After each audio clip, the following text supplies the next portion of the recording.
So Total War Warhammer 2 has been out for over a year now, and as Mortal Empires has been updated and new factions have entered the fray, it's developed into one of the most colorful and diverse strategy games of all time. I mean, we've got hundreds of unique units spread across 15 very distinct races with many different playstyles, and we've never been more spoiled for choice. But this can be overwhelming, daunting even, to have all these options when you boot up a game for the first time and have no idea what you're looking for in a unit, what makes them special, and what makes them good. So I thought it might be fun if we sat down and talked about the best unit for every faction in the game. But what does best mean? Well, there are a lot of factors that go into it, but for this particular video, the criteria we'll be using to determine whether a unit is best is a combination of versatility, cost efficiency, utility, battlefield performance, and whether or not they are a staple of their faction, seen in many different matchups. A versatile unit can fit many different roles and combat many different threats. Cost-efficient ones do a lot for you at their price point.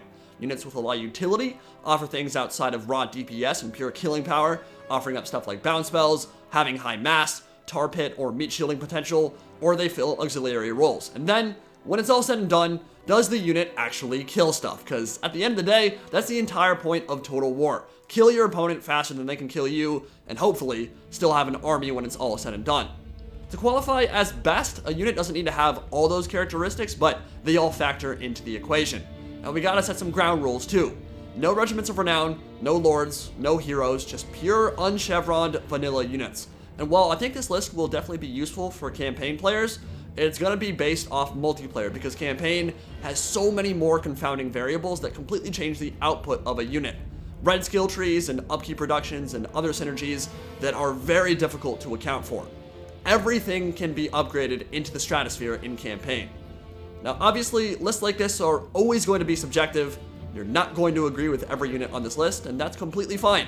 For some factions, the answer isn't very clear-cut at all. There are likely 2 or 3 you can make very good arguments for, and for others, there are probably even more.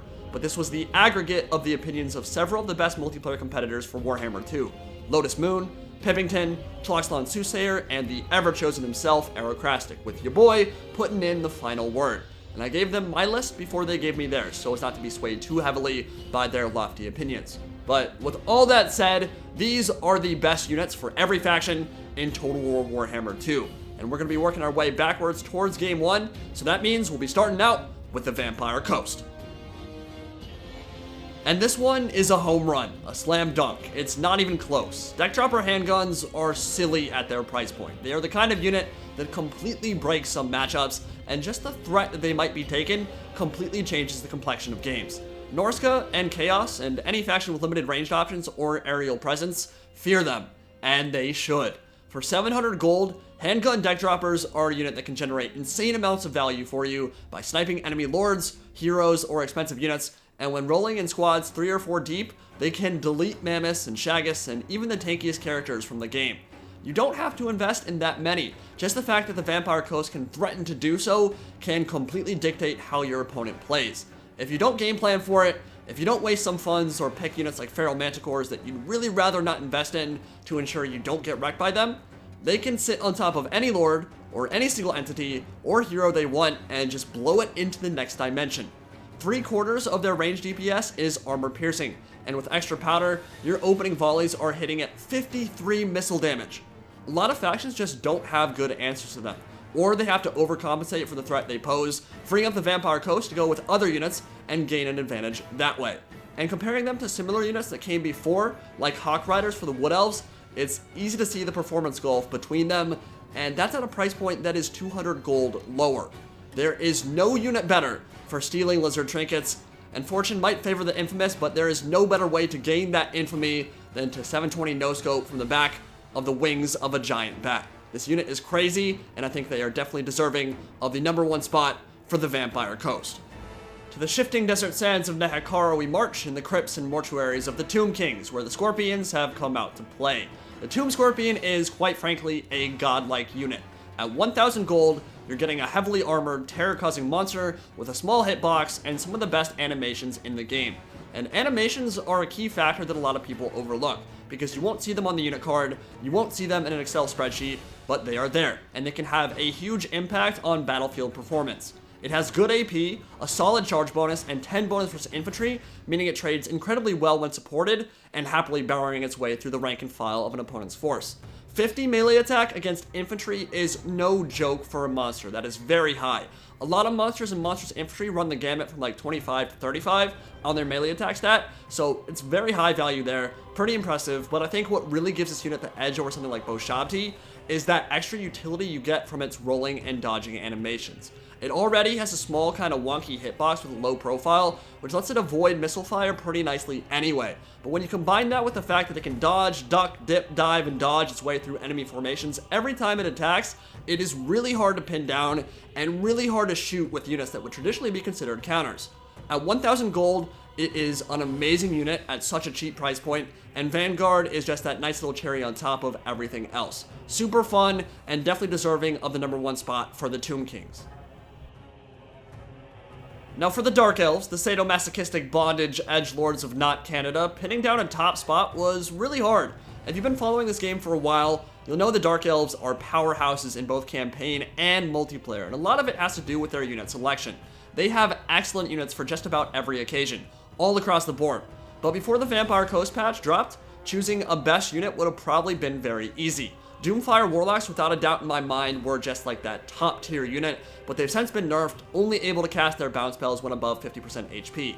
And that has opened the door for the Sisters of Slaughter, also from the Queen and the Crone DLC, the Gladiatresses of Eldrazor, Lord of Blades. These ladies are the perfect example of why melee defense is better than armor. Armor can be bypassed. Every weapon strength value in the game has an AP damage component, so even Steam tanks can be dragged through the muck by low tier stuff eventually. But to prevent yourself from being hit in the first place, well, that is a gift from the gods, my friend. So melee defense has risen as maybe the most important stat line in Warhammer 2, and Sisters have it in droves. 59 melee defense is absurd. And when you combine that with their 20% physical resist and 20% missile block chance, you're looking at a group of mostly naked grills who are tankier than M4 Shermans. They don't die. And poison is a big part of that as well. Severely debuffing any unit that they run into melee with, it can be a real chore to cut them down, and their Trial of Blades passive, granting them a huge boost to melee attack, and the fact that they have Murderous Mastery instead of Murderous Prowess, means their damage output is pretty scary too. They are fast, they are hard to bring down, they hit hard, and they even trade well into armored units. Very solid choice for flanking, for taking on the front line, for killing stuff, for being defensive, for just about every role you can think of. They are a great infantry force for the Druchii, and deserving of the #1 spot for the Dark Elves. To Jurassic Park we go, where the Lizardmen have received some big changes recently, and that is going to inform my decision here. This one is probably going to be controversial. Conventional wisdom would say chameleon skinks, and I don't think you'd be wrong if you suggested them. They've been the most consistent performers across every patch for the Lizard people, and while Saurus are definitely good, they're certainly not worthy of the top spot. But in my opinion, chameleons control and support the flow of the battle. They harass and frustrate, but they don't generally outright win battles. They don't deliver the coup de grace. And so Big Daddy T-Rex, the Feral Carnosaur, is going to take the top spot. But Indie Pride, you say? You hate Rampage. Why are you giving a feral unit the crown? Yes, I do, but the changes to Cold-Blooded were actually a tremendous buff to feral units, because now, for the first time ever, you have a reliable way to control them. Feral units generally have fantastic stats at a cheap price, because suiciding into halberds and gunfire is something they're pretty good at doing. To illustrate the point, a stripped-down Scar Veteran on a Carno has the exact same stats as a feral Carnosaur, while costing 300 gold more. In previous patches, you were spending that extra 300 gold or more to ensure that you could actually use the second half of the Carnosaur. But now, you have a way to control them at a much cheaper price. So the changes to Cold-Blooded have actually buffed feral units and made them the go-to in a lot of matchups, I think. A lot of Lizard people are going to be going for feral units now instead of Cav, because the micro tax is lessened when you have a bunch of expensive units that rampage, rather than a bunch of really cheap ones that rampage. Because obviously if you've got a bunch of cavalry that all are rampaging at the same time, you can field more of that, and controlling all of that is going to be a lot harder than a couple of dinosaurs. And that is why Lizardmen cavalry are the biggest losers of the patch, and why feral units are big winners in terms of the Vampire Coast update. A dedicated, powerful anti-large unit at 1600 gold, they can murder Cav, they can terrorize infantry, they can goon lords and heroes with high mobility, and it's a unit that can just carry battles for you. With their high mass, their high charge bonus, their great stats, at a relatively cheap price, I like them very much, and I think they're going to be a go-to in a lot of matchups going forward. Plus, it's just fun to see them rip stuff up in melee, let's be honest. Now for the High Elves, the pompous princes of Ulthuan, a faction very near and dear to my heart, I've chosen a rather unassuming torchbearer to light the way in this brave new world, the lowly High Elf Archer. Surely you can't be serious. Oh, I'm serious, and don't call me Shirley. High Elf Archers are the definition of cost efficiency, a unit that not only overperforms against other units at its price point, but trades upwards and can trash can much more expensive units. For 475 gold, incredibly cheap, you have a unit that outranges pretty much every gun or bow unit in the game that isn't a Way Watcher. 180 range is a huge deal. It means the first volley, it means first blood, and it means every single trade thereafter will continue to widen their lead in an archery duel. They cost 75 less than Wood Elf Glade Guard, but have 8 more models and outrange them. En masse, they are a nightmare for lots of factions to deal with. They can focus down high value targets with accurate fire from very far away, and they have a very high leadership value for such a cheap archer at 60. In fact, only Quarrelers have better leadership near the same tier and cost. High Elf Archers just generate a lot of value for you without any real risk or investment on your part whatsoever.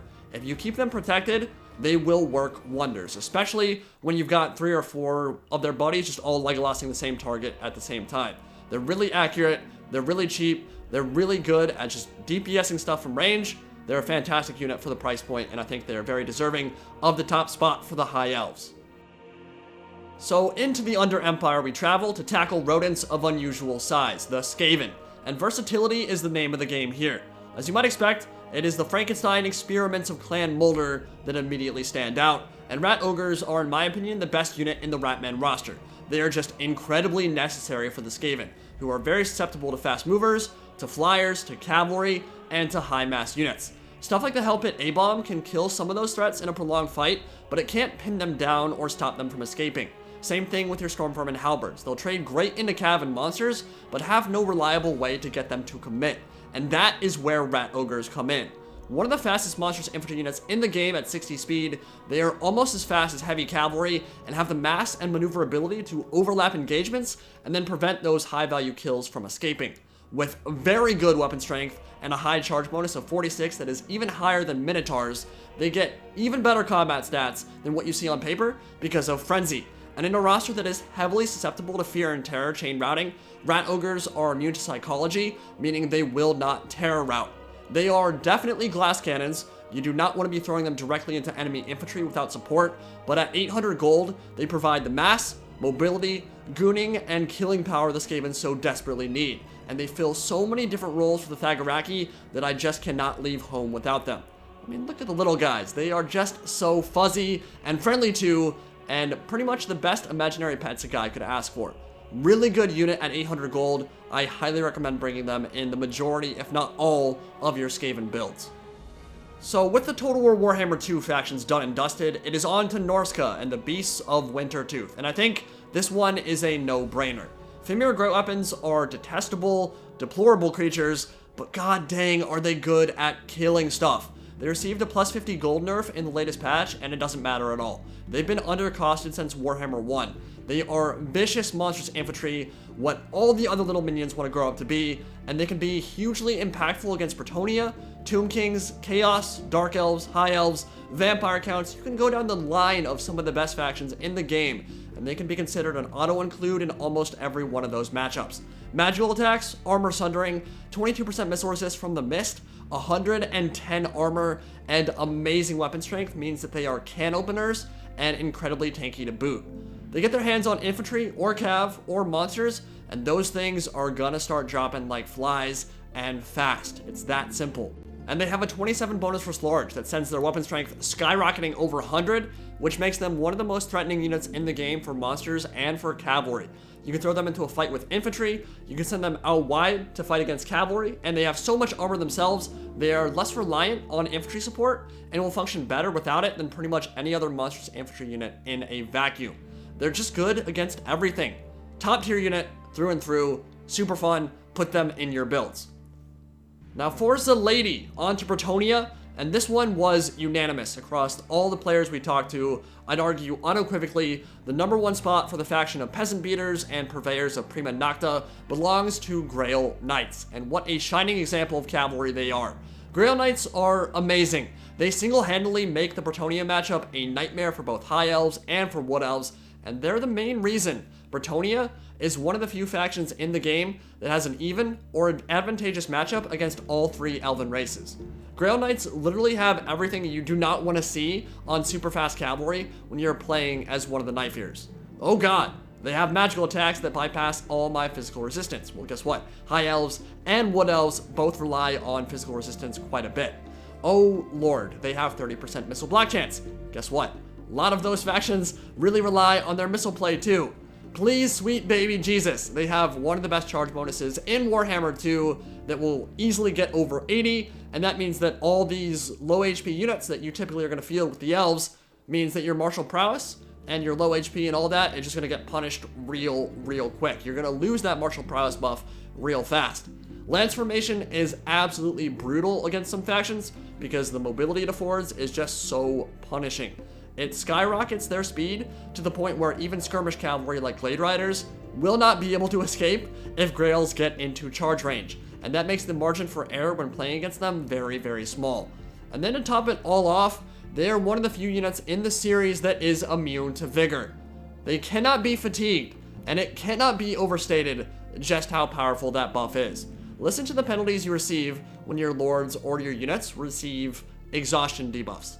Minus 35% armor, minus 15% melee attack, minus 30% melee defense, minus 6 leadership, minus 20% charge bonus, minus 35% reload speed, and minus 15% movement speed. Those are huge debuffs to your combat prowess. I mean, it cuts the combat effectiveness of units by 1/3 at least.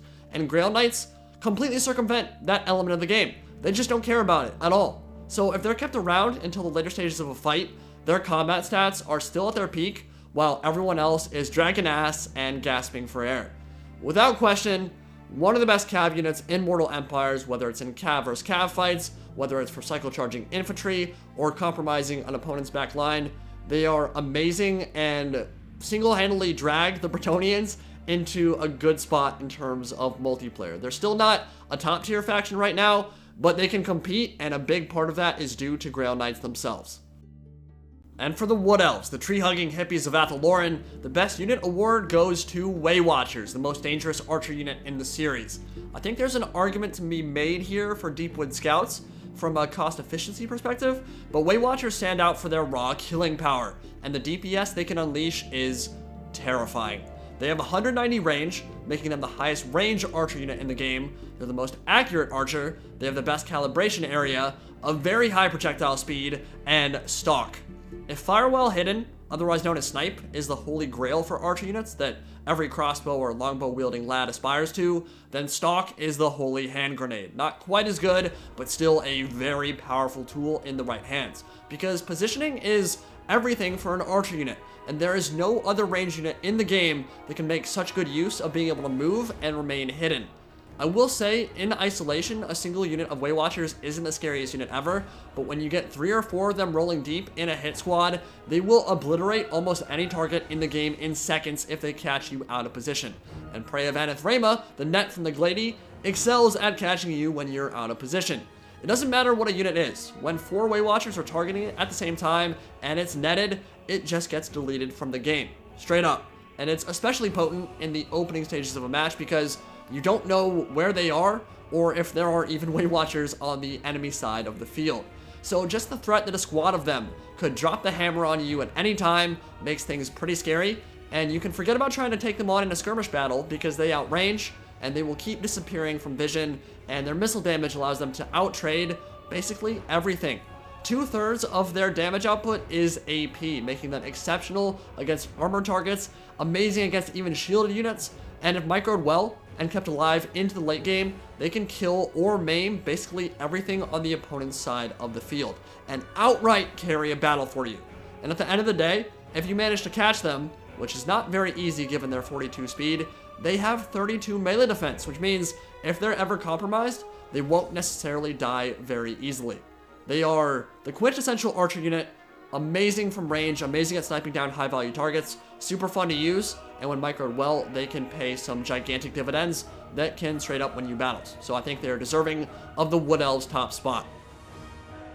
And now for their eternal nemesis in the Beastmen. It's a pretty simple choice for the cow and goat rejects of the Drakwold and Athol Lauren. Centaurs with throwing axes are just a scrumptious unit. Immune to vigor, incredible mobility with 95 speed while Primal Fury is active, very high armor-piercing missile damage, and melee stats that make them more than capable in a scrap if you end up needing to commit them. Synergy with the rest of the roster plays a big role here, I think, because the Beastmen have a ton of monsters that can pin down high-value targets, right? With the mass increase to Gorbals, and Minotaurs with a price reduction getting that last patch, plenty of cav options, and meaty, thick Bastigors on the front line, they've got the ability to stop big monsters from running train all over their melee force. And once they pin stuff down, like, say, something like a Kemrian War Sphinx, or a Stegodon, or a Necrofex Colossus, Centaurs with throwing axes can close in for the kill and unleash devastating drive-bys and maybe get a cheeky charge into a ranged unit or get into the back of an engagement for a rear charge, then pull out and be ready to throw some more AP missiles. They're just very versatile and can fill a lot of roles for you. From running down routing units, to chunking down monsters, to running all over the battlefield and generally being a nuisance, I feel like they're very deserving of being called the best Beastmen unit, but you just have to make sure you're in the right place at the right time.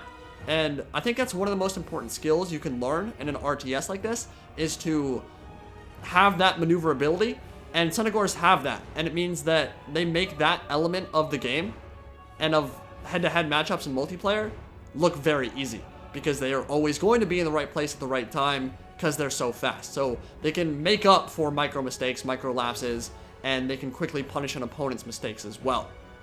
Now on to the Empire of Man, the Golden Throne in Altdorf, Big Dick Franz, and Du Bois, and honestly, I struggled with this one. I really did. The Empire's playstyle is the definition of combined arms tactics. Nothing is really meant to carry the day by itself, and very few units actually stand out in their roster in a vacuum. It's all about synergy and interplay between the others, and the force multipliers you get when you bowl over a unit of Chaos Warriors with Empire Knights, then unleash a powerful handgun volley. But those units in and of themselves aren't necessarily truly amazing in a vacuum. But I think the closest unit in the Sigmar Heldenhammer's roster overall for carrying the Empire are Demigryph Knights with Halberds. I mean, look at that stat line. 125 armor and absurd weapon strength with a bonus for Slarge of 25. True monstrous cavalry, they are the type of unit you have to game plan for if you're on the opposing side, because they will rip up your cav and your monsters if you aren't cautious. They aren't quite as dominant as they once were at the beginning of Game 1's life cycle, but it is a very common sight nowadays to see them rolling deep with a Warrior Priest and Life Magic in support, and there is very little in the game they cannot outtrade and outright destroy when used like that.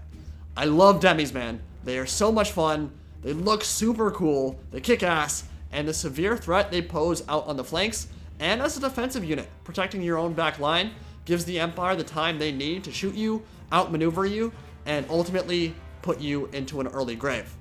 Now for the Kara's Angkor and the Everlasting Realm, the stunty Grudge Gnomes, the Dwarfs, are a faction whose infantry doesn't really stand out in terms of cost efficiency or ability to trade well, but more for its ability to hold and hold and hold some more, buying their range units time to do their damage and ultimately carry the battle. And for the Dawi, Rangers lead the way. Rangers are their best unit, and it comes down to cost efficiency and utility here. What can a unit offer you for its current price? Well, for 500 gold on Dwarf Rangers, the answer is a hell of a lot. For one thing, they're significantly faster than pretty much every Dawi unit except for Slayers. Most settle around 26 to 28 move speed. Rangers are at 33. They have a 35% missile block chance, which is very useful in skirmish duels, but really it's a combination of Vanguard and Stalk that makes Rangers special. They are one of the few tools in the Dwarf's arsenal that allows them to play offensively and get out of their artillery boxes and kind of put out that aggression. And because they're so cheap, fielding 4 or 5 of them isn't really out of the question. And it's the same principle we talked about earlier with High Elf Archers. There's a force multiplier effect when you've got a gaggle of them all focus firing on a single unit. Their DPS is nothing to scoff at, and when you compare them to Azure Archers, Rangers are actually significantly more durable. Of course, they lose 20 range, they have 160 instead of 180, but they gain that super important missile block chance and much better melee stats as a result, and they don't really have to pay extra for those either. They can defend themselves in melee better than most other archers in Mortal Empires. Fellbats, direwolves, and light cav won't necessarily have a great time trying to kill them. They open up a ton of tactical options that wouldn't otherwise be available for the Dawi, and most importantly, that stock allows them to position, ambush, and avoid enemy missile fire or artillery fire until the moment they decide to reveal themselves. And that right there is the art of war in a nutshell. Only reveal yourself when it is advantageous to do so, and when you do, strike hard, strike fast, and the Dawi can do that. Rangers can do that. Rangers lead the way. And for their eternal nemesis, the mean green Wa machine, the Orcs, Groby, and Greenskins, I had to go with Black Orcs, the big boys from the slave pits of Tsar Nagrund in the Darklands. Black Orcs are, hands down, one of the best infantry units in Mortal Empires, period. Fantastic against both infantry and cavalry, great leadership, 110 armor, huge weapon strength of 50, with 36 of that being armor piercing, which is a higher AP value than most units have in general weapon strength total, and immune to psych in a faction that is very susceptible to fear and terror and chain routing. They are line breakers, super reliable, and they will happily munch through basically anything that gets thrown their way. 29 charge bonus is devastating for an infantry unit, and it really helps them trade well in a 1v1 fight against other elites, and so does their massive health pool of over 8,000, one of the highest HP pools for an infantry unit in the game. But of course, the real synergy comes from Wa, that global speed, charge bonus, and plus 20 melee attack buff that sends Black Orcs into the stratosphere in terms of their killing power.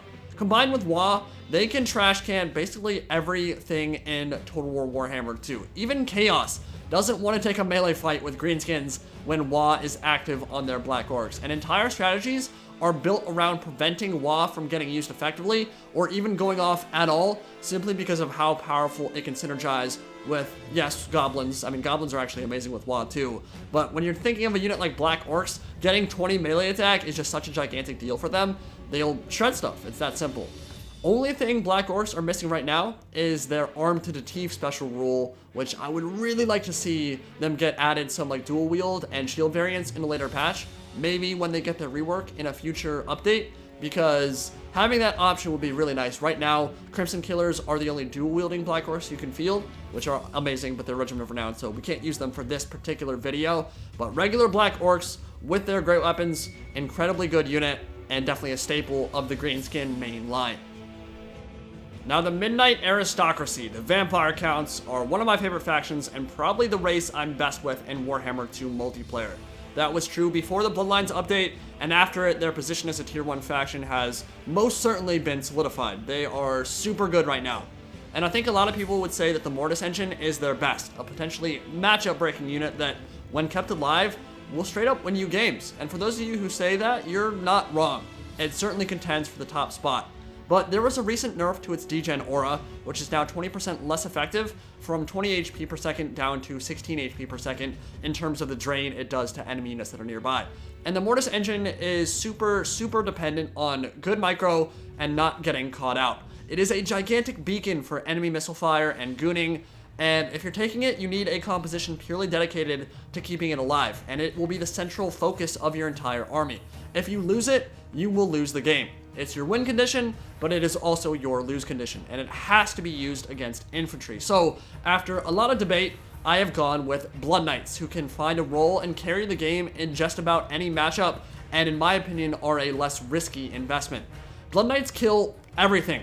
They have very high bonus versus large of 22, giving them a value of 54 melee attack against large units, which is pretty insane. They have Frenzy and high missile resist when they are not in melee, and there are very few targets in the game they cannot be unleashed against and do well fighting. There's really no matchups where they aren't at least decent and workable, and many matchups where they can be completely overbearing and dominant and win you the game. There are few units I've used over the last several years that have so consistently performed exceptionally well for me as Blood Knights. It just feels like every time I use them, they're getting over 100 kills and destroying really important targets, from enemy high value cav to their monsters to rear charging the back of infantry and making sure that routing units never come back to the fight. And your entire roster has Fear and Terror, so causing routes is very common, and when Blood Knights are in the opponent's back line, they will punish you and make sure that a lot of that stuff that you would really love to come back can't. They can do their business without the need for me to babysit them for the entirety of the battle, like with a Mortis engine. And on top of their already very impressive stat line, they can resurrect models and have the best heal in the game on their side with Invocation of Nehek. Being able to bring back an entire model of a Blood Knight is super impactful, and it means that if you actually misuse them, you have a lot of room for error there because they're so tanky and because you can heal them back up to full. It is very hard to go wrong with the Disciples of Abarash, and for that reason, they are number 1 on my list for vampire counts, but I think you can make a very convincing argument for Mortis engines or Terrorgeist as well. And finally, the last faction in the game, and likely the last race to get updated when the Ruinous Pantheon comes out in Game 3, the Warriors of Chaos are in the Ascendancy, and here, what a more fitting way to cap the video than to give the spotlight to one of the most iconic units in Warhammer Fantasy Battle. Chaos Warriors with great weapons. Heavy metal, quintessential chaos action in a nutshell. They will grind you up and spit you back out and leave the giblets for their spawn to snack on. Chaos Warriors with great weapons just have an absurd stat line for their 850 gold price point. They're kind of a rarity in the series, honestly. A heavy-hitting, armor-piercing, mid-tier brawler. Most factions simply don't have AP units anywhere near that price range, and the ones that do typically trade very poorly with Chaos Warriors. The most impressive thing about them is that they trade upwards and generate good value against basically every elite infantry unit in the game. No, that does not mean you should be throwing them directly into Black Orcs when Wa is active or that kind of thing, or when like Chosen are super buffed up if you're playing a mirror match, but they are surprisingly powerful against units that cost 200, 300, or even 400 more than them. And that's really important because it allows the Shaggus and Sartorials and the other support units for Chaos to focus on other things, like eliminating characters and compromising an opponent's back line, because they will be able to handle themselves very well in the front there, kind of tanking and killing stuff in the center. 38 weapon strength with 28 AP is no joke on such an affordable unit. It's a spammable unit at 850 gold, and with super high base armor that also happens to trade downwards effectively too, it's that kind of unit that's just like the staple of the Chaos roster. Lower tier infantry units have a really hard time getting through 100 armor. Very high charge bonus, very comparable to what the Black Orcs are fielding. I think Black Orcs are 29. They have 26 charge bonus, so very impressive for an infantry unit, and it's good enough to allow them to take on Cav and monsters too. They're just a staple of a lot of Chaos builds, and a fantastic way to help ensure the infantry fight will go in your favor. Really awesome unit, quintessential Chaos goodness. I love them, and it'll be even better when we can start actually equipping them with marks and make them Mark of Slanesh or Mark of Khorne and give them those unique paint jobs as well in Game 3. I think that's going to be one of the highlights of the series for sure. So, those are the units I call the best for their respective factions. The best unit for every faction in Total War Warhammer 2. It is not a perfect system, and it is not a perfect list. And if you disagree with units, let me know in the comment section below. I got no problem with that whatsoever. Just be respectful. I'll definitely be curious to hear what you guys have to say about the topic overall. But like I said, there are some races that don't really have a true standout right now, and others that have 3 or 4 standout units that could easily be substituted for each other and take the place of the ones that I put in this video. Mortis engines, Chameleon Skinks, Terrorgeist, Shaggus. Definitely plenty of honorable mentions to be made here, but I hope you all enjoyed the video nonetheless, and let me know what you would like to see next. Thank you so much for watching. Have a wonderful Thanksgiving for those of you who celebrate, and a great day to everyone, and I'll see you all in the next video. Indie Pride, signing out for now. Have a good one, guys.